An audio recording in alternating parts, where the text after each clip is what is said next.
สบายดีหมดสุขุสุขคนเนาะมื้อนี้คำปานสิมาเว้าเกี่ยวกับแรงงานลาวที่ว่าถูกเจ้าหน้าที่เกาหลีใต้เพิ่นจับไปหาหนอเนาะคำปานสิมาเว้าในการหากินธรรมชาติของเกาหลีใต้สิ่งใดที่ว่าเพิ่นห้ามสิ่งใดที่ว่าเพิ่นบ่ห้ามเนาะถ้าเฮาไปเฮ็ดเวียกนำเจ้านายเฮาอะนะเจ้านายเฮาหันมีดิน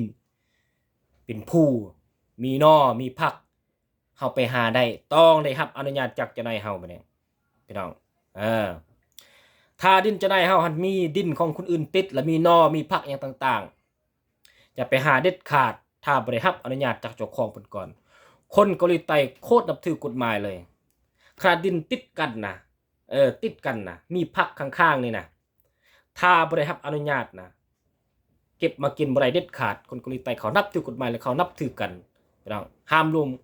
วมของกันเด็ดขาดการหากินธรรมชาติคือป่าพี่น้องป่านี่เพิ่นจะเปิดให้ซิกเป็นช่วงได้เฮาหาปลาได้เฮาไปหา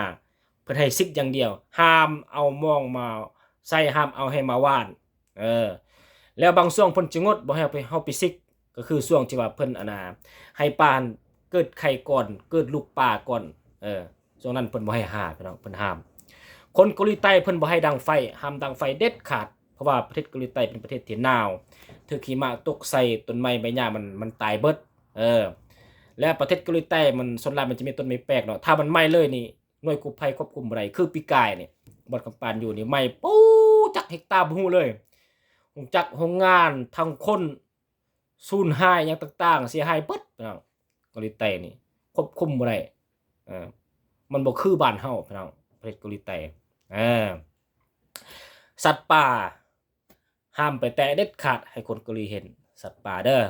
จะเป็นตัวมูตัวฟ้าอย่างต่างๆถ้าเพิ่นจับได้ล่ะบอกเลยเพิ่นปรับใหม่ใส่ระเบียบมันโคตรเลยนอกจากนั้นก็ได้เข้าคุกซ้ำพี่น้องหมดต้นหมดตัวประเภทผักมันคือผักบ้านเฮาอยู่แต่ว่ามันเกิดในดินที่ว่ามันต่างกันเนาะอันนึงหนาวอันนึงร้อนเนาะแล้วความพิษอยู่ในผักหั่นมันจะบ่คือกันรสชาติหั่นน่ะก่อนเฮาสิเก็บมากินเฮาต้องถามเจ้านายก่อนว่าตัวนี้เป็นกินหรือบ่ตัวนี้บ่เป็นกินถ้าเพิ่นอนุญาตเฮาจึงกินได้แล้วผักที่มันป่งออกเนาะมันอยู่บ่อนเฮาเฮ็ดเวียกนะออมหาอย่างต่างๆเนาะเฮาต้องเบิ่งดีๆเพราะว่าส่วนหลายเขาเจ้าฉีดยานะ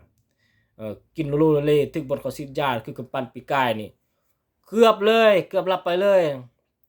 เก็บมากินตื่นขึ้นมาตอนเช้าหัวซักลงบนนอนป้ากูเป็นยังวะ